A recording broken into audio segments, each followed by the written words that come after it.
Hello lovely people, welcome back to another book chat.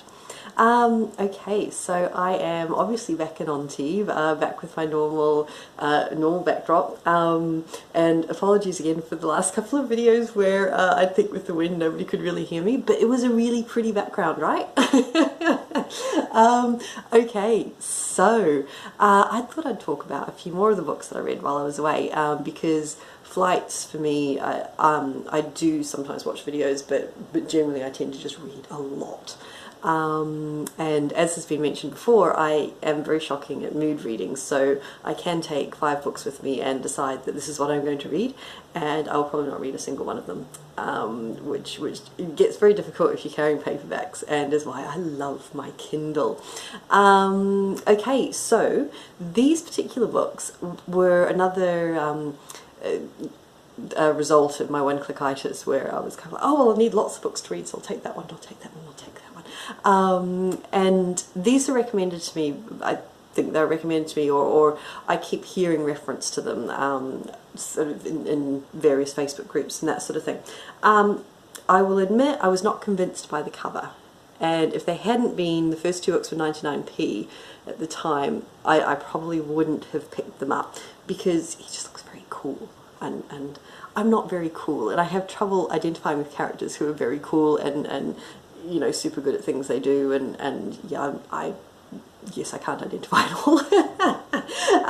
So I would probably not have picked these up if it wasn't for the fact that A, they were cheap, and B, I had heard that they were excellent. So I thought I'd give them a go, and obviously being me, since they were both 99p, I had to buy both the first 2 books. Couldn't just try one.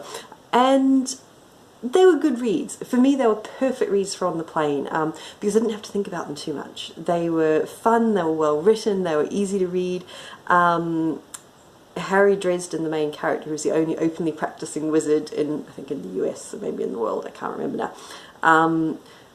He's actually a really engaging character, because despite that picture, he's not particularly good at, well, he's good at what he does, but he's just a bit hopeless. He gets himself in trouble, but he doesn't make very much money. He runs like a private consulting service as a wizard.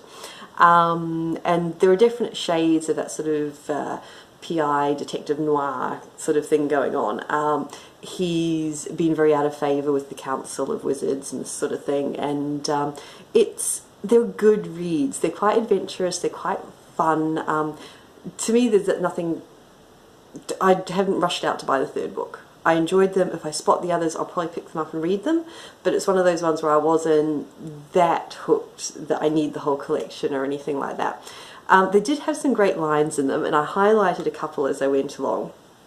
I quite like this one. So, paranoid? Probably. But just because you're paranoid doesn't mean that there isn't an invisible demon about to eat your face. So you've got these kind of silly little throwaway lines all through it, which are really fun, and I do enjoy things like that. There's another one here. I'd made the vampire cry. Great. I felt like a real superhero. Harry Dresden, breaker of monsters' hearts. So it is. It's fun. He's quite a self-deprecating protagonist.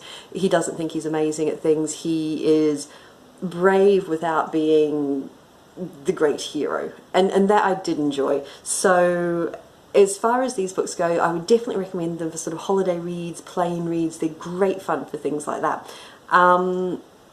Again, like I said, they're not the sort of books I'm necessarily going to go and hunt out, but I would definitely read them again.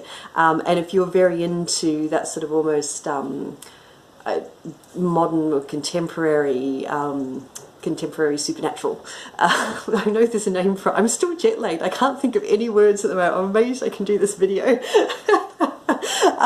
But yeah, sort of contemporary supernatural, paranormal, without it being a romance, which again, as we know, is not really my thing. They are definitely good reads for that. So, Jim Butcher, The Dresden Files. This won't turn up right now. There we go.